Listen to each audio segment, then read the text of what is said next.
نحمده ونصلي على رسوله الكريم أما بعد فأعوذ بالله من الشيطان الرجيم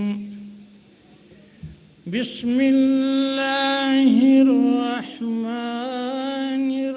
الرحيم إنا فتحنا لك فتحا مبينا صدق الله مولانا العظيم. گرانو محترمو حاضرینو مجاهدینو او راغلو شاغلو مېلمنو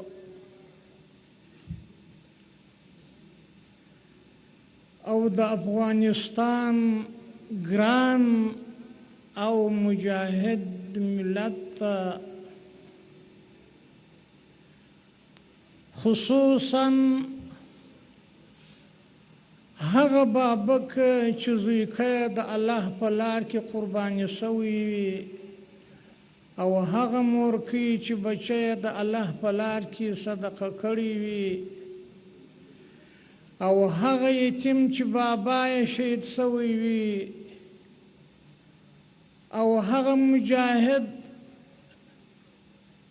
چې بدن یو عضو د اعضاو څخه یا د الله په لار کې قرباني کړی وي او هغه مجاهدین چې د الله په لار کې شل کاله تکالیف او قرباني او زحمتونه پر ځان ګاللي وي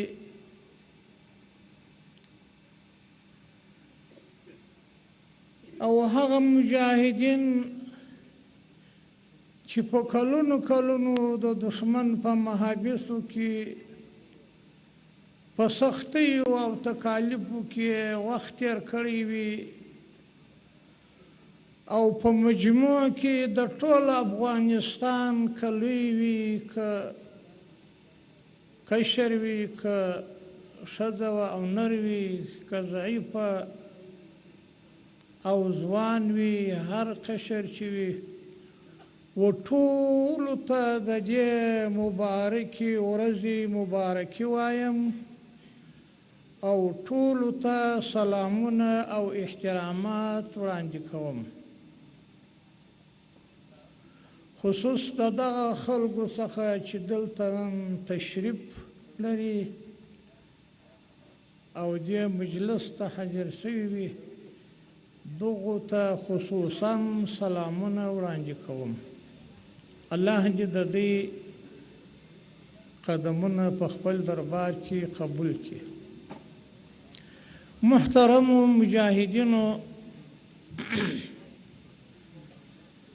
دغه هغه ورځ ده دا هم هغه ساعت نیټه ده چې موږ او تاسې شل کاله د دغه دپاره سخته تکالیف او قرباني ورکړلې او هغه شهداو ته خصوصا د دغه ورځې مبارکي وایم چې د الله د دین دپاره او د دغه ورځې دپاره خپل بدنونه د باروتو په لمبو کې قرباني کړي دي. دې ته دې مبارک وي چې د دې هدف چې د هغه دپاره دې جنګېدلي وه د هغه دپاره یې سختي ګاللې وې د هغه دپاره یې په کلونو کلونو لوږې و تنجې و ټپونو و زخمونو پر بدن وړي وه. د دغې ورځې دپاره الله جل جلاله دې هلته د دې مبارک ارواحان خوشحاله او سرلوړي لري. دا هم هغه ورځ وه او هغه ورځ ده او دغه ارمانونه مو وه او دغه ارمانونه الله جل جلاله موږ سره د سره کړل چې دغه مبارک ملک د اشغال څخه الله جل جلاله خلاص کی او د دې ملک څخه دغه اشغالګر د الله جل جلاله په کومک او په نصرت سره ووځي او په دې مبارک ملک د الله جل جلاله شایسته نظام حاکم شي. پروردگار عالم جل جلاله زموږ ستاسو سره داسې وکړل، الله زموږ سره احسان وکړي، رحمت یې را باندې وکړي، نصرت یې را سره وکړي، دشمن یې په ضرب کې د 15 ورځو ټول افغانستان یې سرچپه راواړاوه. دا څومره عظیم رحمت و نصرت و کومک دی. نو ګورئ ګرانو ورونو مجاهدینو او د امارت مسؤلینو، څو خبرې درته کول غواړم.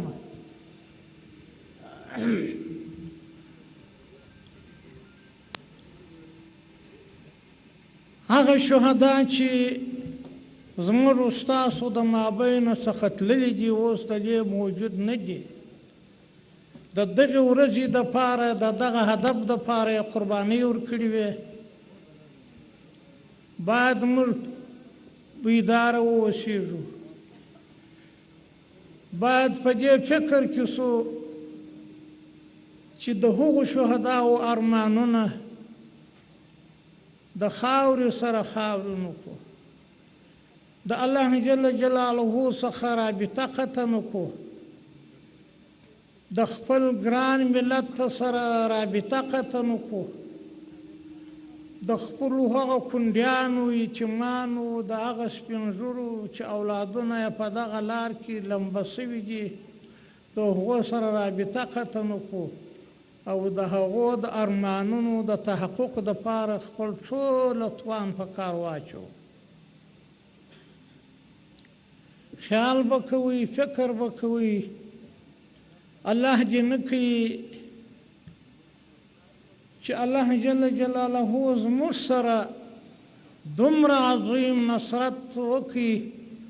او موږ بیا په لږ وخت کې الله دې نه کوي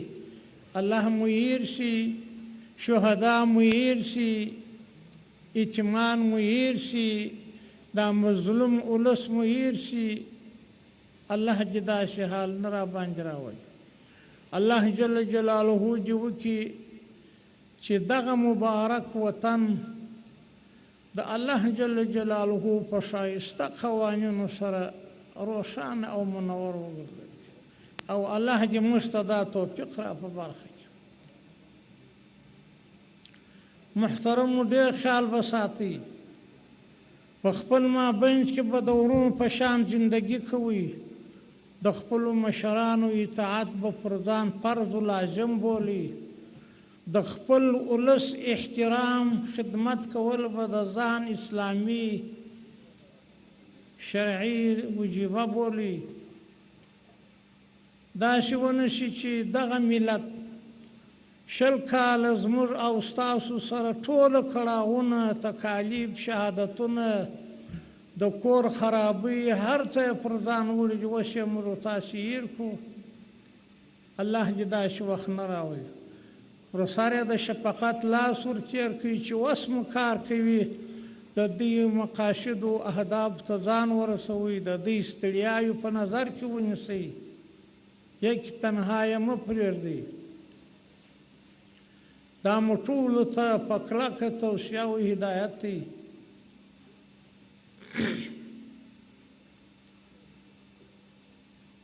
دوهم،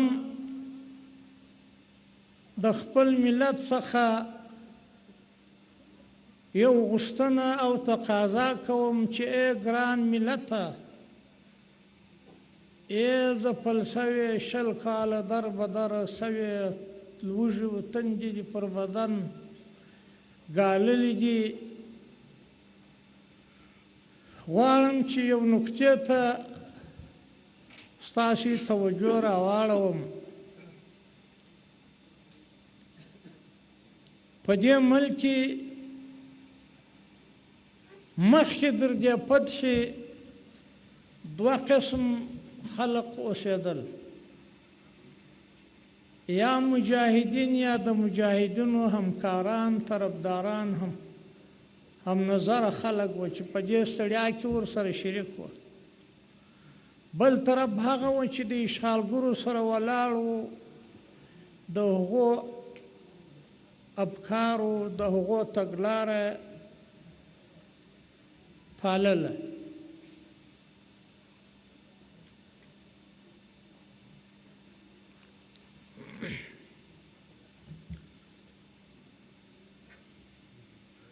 ګرانو محترمو هیوادوالو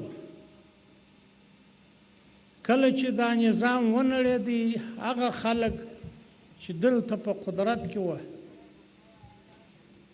هغه ولاړل مجاهدین د امارت نظام اسلامي نظام دلته راغلی حاکم شو هغه خلک چې په دې نظام کې د مخه کار کاوه د هغو خو هر څه د لاسه ووتل قدرت یې ولاړې پیسې یې ولاړې حیثیت یې ختم شو او هغه مسلمانان چې په غرونو کې شپې کولې لوږې و تندې و چاپې و شپه ورځ بیا په ځغاسته و هغه الله جل جلاله هوسا کړله خپل ارمان ته ورسېدل نو ګرانو ورونو هغه خلک چې د دې صحنې څخه ایستل سوي دي 20 کاله په دې ځایو کې په استراحتو په میلو کې تیر کړي دي اوس به طبعا تخریب کوي دغه نارې به وایي چې افغانستان ته امارت اسلامي راغلی دی لوږې او فقر او مسکنت غربت د دې سره راغلی دی د افسوس ځای خدا دی موږ تاسو ټوله او نړۍ ټوله د دې شاهدان دي چې کله دا نظام ختم شو بهرنیان د دې ملک ووتل څه شتمني څه شی زموږ ملک ته پرېښی دي څوک شواهد لري په افریقا یې جوړه کړې وه په معدن کې یې کار کړی و په زراعت کې یې کار کړی و په صحت کې یې کار کړی و په کومه اداره کې یې کار کړی و چې هغه شی موږ ته پاتې دی جوړ کړی و خدای نه کرده هغه زموږ څخه ونړېدی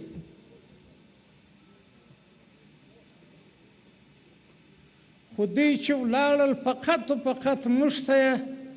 دا اوږدې خښتې و دا جالونه راپاته شول د خاورو ډک جالونه دغه یې موږ ته راپاته شول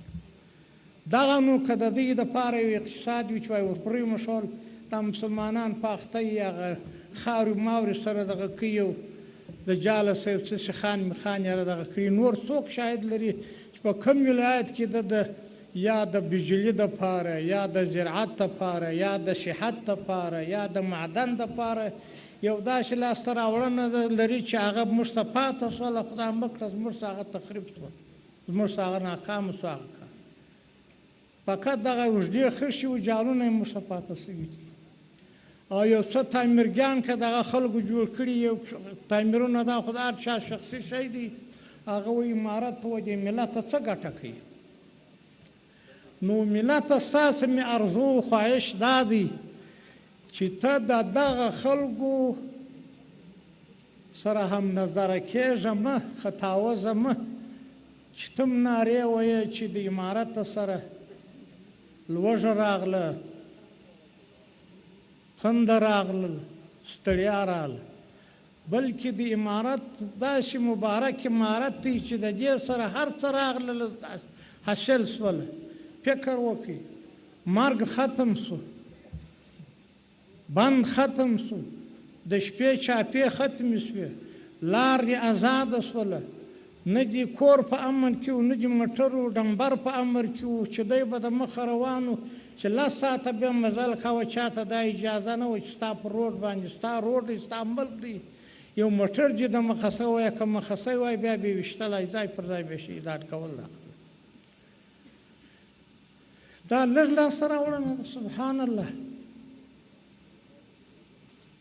مرګ ختم، د شپې او د ورځې ازادي چې سړی هرې خواته ځي، که مزدوري کوي، که بزګري کوي، که په هر بخش کار کوي، ازاده فضاده، که د افغانستان د یوه کونجه څخه بل کونج ته ځې هېڅ مشکل تا ته نشته. د دغه سره سره که الله دې نه کوي څوک د دې لوی نعمت ناشکري وکړي، پروردګار عالم به بیا هغه په خپل عذاب اخته کړي. دا پر ټولو ولس باندې، پر د امارت پر مسؤلینو باندې، پر هر مؤمن مسلمان که نه راوښودی، دا پر لازم دي چې د دغه نعمت شکر به ادا کړي. چې ادا نه کړي الله جل جلاله به سختترین عذاب ورله راوړي. د هغه خلکو سره چې د دې ملک څخه تللي دي، د هغو خبره مور سره بدرګه کوه. تو خو هغه مجاهد ولس یې چې 20 کاله دې په لوږې کې تېر کړي دي، 20 کاله دې په غربت کې تېر کړي دي، 20 کاله دې په زخم مشاهدت کې تېر کړي دي، 20 کاله دې په غرو کې تېر کړي دي، هر څومره تکالیف سختۍ دې ګاللې دي. اوس څه پېښه ده چې تم دغه دښمنه سره هغه څوک چې دغه تبلیغ کوي، تخریب کوي، تم ورسره خپل غږ ورسره بدرګه کوي. خیال کوه د دغه عظیم نعمت څخه که دې مخ واړوه، ناشکري دې وکړه، نو انتظار وکړه د الله جل جلاله و بل عذاب.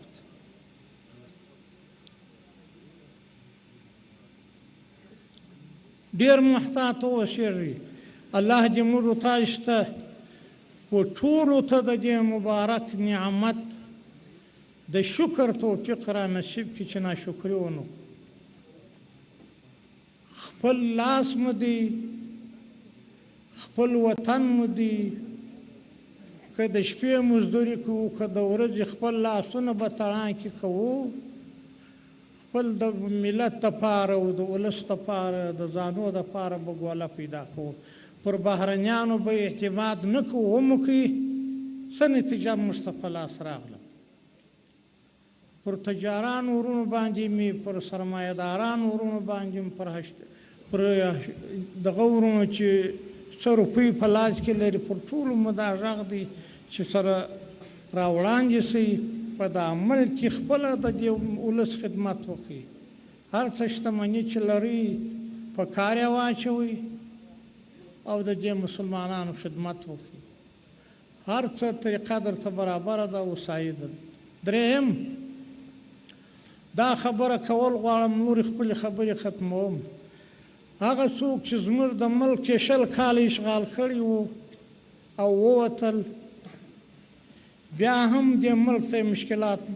پیش کړي دي،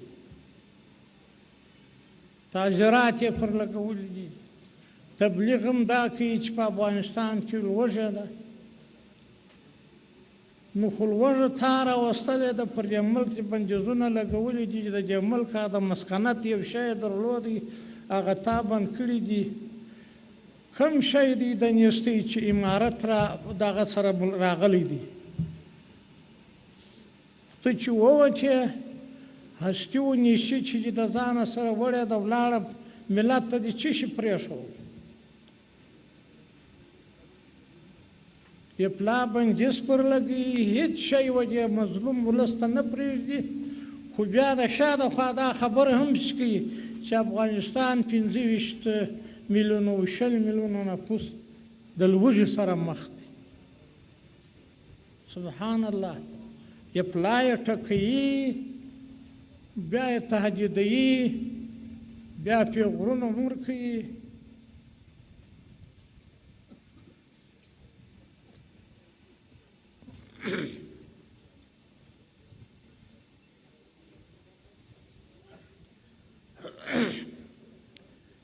په دې کوشش کې دي چې د امارات پر مسؤلینو اوس بیرته بندیزونه ولګوي، په په لیسو کې تور سپین لیس کې سره واچي زه دا وایم امارت خو هر څوک چې راوړاندې کېږي د تفاهم د مذاکرې د افهام و تفهیم چې د هر مملکت مشکل وي راځي چې زموږ سره دې په تفاهم محل کې زموږ سره دوی څه ستونزه لري څه باعث د دې دی چې د دې افغانستان د ولس یو کمزورې شتمني د هغه دغه کړې ده بندیزونه یې پر لګولي دي یو موسسه نه پرېږدي یو داسې څوک نه پرېږدي چې یو څوک راشي په دې ځای کې یا په معدن کې یا په صحت کې یا په زراعت کې یا په بل بخش کار کې تهدیدوي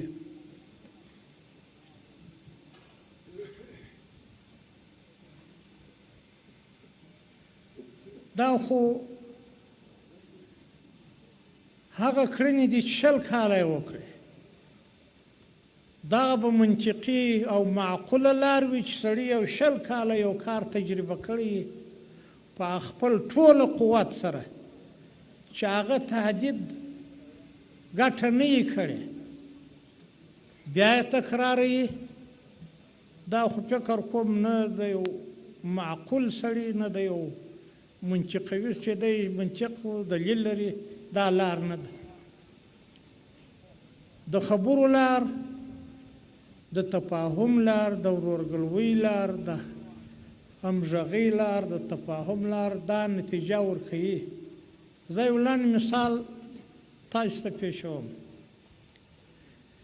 کله چې 20 کاله د امارت مسؤلین در بندیزونو تهدیدو لاندې وو چې د ژوند حق هم چاته نه ورکاوه خو کوم وخت چې پر دغو مسؤلینو باندې لږ لار خلاصه شوله معمولي بندیزونه ځینې لرې شول لارې د تفاهم سره خلاصه شوله د دښمن سره کښېنستل تاسې فکر وکړئ 20 کاله مختلفو اسلحو په دې افغانستان کې خپل زور ازموینه وکړله څه نتیجه ورکړه خو کالو 15 میاشتې چې تفاهم وشو څومره غټه نتیجه پر مرتبه شوه هم مقابل طرف ته د افغانستان و مسلمانان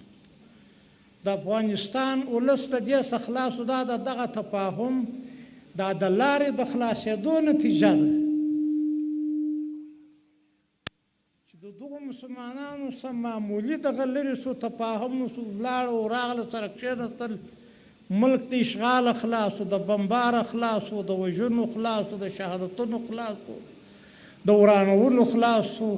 مسلمانان د لږ د راحت ساه وکړل دوی ته څه ګټه ورسېدل مقابل طرف ته پوځ یې خوندي شو پیسې ورپاته شوې خو زرګونه میله لرې بیا خلک د دې په سفر او په دربدرۍ کې شپې کولې هغه شتمني چې دوی به په دې جنګ کې مصرفګر ده دوی ته پاته شو خلک یې ولاړه په خپلو کورو په خپلو ځایو کې ځای پر ځای دا څومره غټه ګټه ده دا به اوس څومره کمزوري چې اوس بېرته دا کوشش کوي دغه لار اوس بېرته بندوي چې د امارت په مسؤلینو راځي په تور لیست کې واچوي بندیزونه پر ولګوي چې بیا خواته سفر ونه کړي نو خو بېرته دا موضوع و کومې خواته یې بیایي چیرې یې غورځي دا خبره هم کوي چې افغانستان قرار بیا و هغه تاریکې ته ورګرځي چې دا څو کاله مخکې و بیا به د پلانیانو کوري بیا به د پلانیانو کوري بیا به د خو ته کوشش کوې ولې لار بنده ولې پر خلکو بندیزونه لګوې ولې خلکو ته دغه پېښه خو څه مشکل چې زما سره لرې زما سره راسه په تفاهم حل